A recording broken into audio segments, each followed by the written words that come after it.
खुलुमबाय BTR news चेनेलाव गासैखौबो बरायबाय। आंनि चेनेलखौ साबस्क्राइब खालायाखैबा साबस्क्राइब खालायदो आरो बे खाथिनि बेल आइकन बेलखौबो थुनानै होदो जाहाथे गोदान भिडिअआ सिगांग्रो नटिफिकेसन सामनैनि बायदि।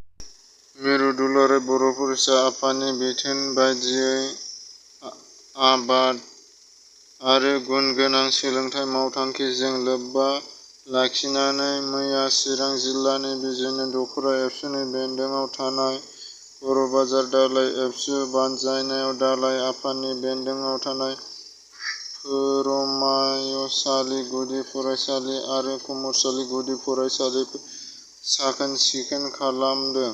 बे हाबाफारियाव बिजनी दख'रा दुलाराय बर' फरायसा आफादनि नेहाथारि हृदय बसुमतारी बिथाङा बाहागो लानानै खौरांगिरिनि सोंनायाव फोरमायदि गोबां समावनो माहारियारि कर'ना भाइरासनि सायाव फरायसालिया बन्द' थानाय फरायसालिफोराव हाग्रा बंग्रा न' सिङाव गोबां गाज्रि जाना थानायखौ साफा-सिखोन खालामदों आरो सेनिटाइज खालामदों। लोगोसे बे हाबाफारिखौ गुबुन गुबुन जिल्ला दख'रा दालाइसा एबसुनि बेन्दोङाव लानाय जादों होननानै फोरमायदों आरो बेजों लोगोसे फरायसा आरो गारजेनफोरखौ थांखिनानै फरायनायखौ लांफानो थाखाय गारजेनफोरखौ जोथोन लानो थाखाय खावलायो।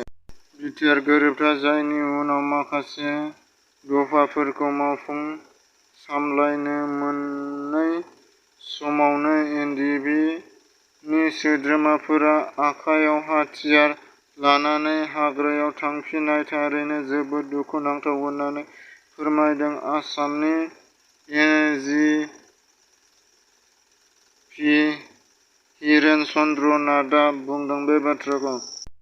बिटिआरनि बायजोआव थानाय बर' लाइमोनफोरा गुबुन गुबुन रैखाथि बिफानाव साख्रि मोनगोन ना मोना बेनि सायाव बिटिआरनि सागानगिरि दानि एमएलए नरेश इस्लारि बिथाङा खौरांगिरिनि सिगाङाव फोरमायदों।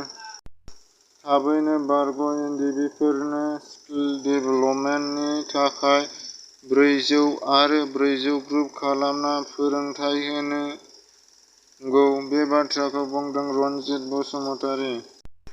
बारग' एनडिएफबिनि सोद्रोमा आरो बर' लाइमोनफोरनि थाखाय गोजोनथाव खौरां। बिटिआर गोरोबथानि दफा बायदियै बारग' एनडिएफबि आरो बर' लाइमोनफोरखौ थाबैनो गुबुन गुबुन रैखाथि बिफानाव साख्रि थिसननायनि खामानिया मावफुंजानायनि लामायावसै। बिटिआरनि गाहाय मावफुं सोद्रोमा प्रमद बर' जाय लाइमोनफोरा हाग्रायाव थांना दंहैयो बेफोर बायदि लाइमोनफोरा बिटिआर ओनसोलाव फैफिननानै सरकारजों सावरायफैनो खावलायदों। बिटिआरनि गाहाय मावफुं सोद्रोमा प्रमद बर' बिथाङा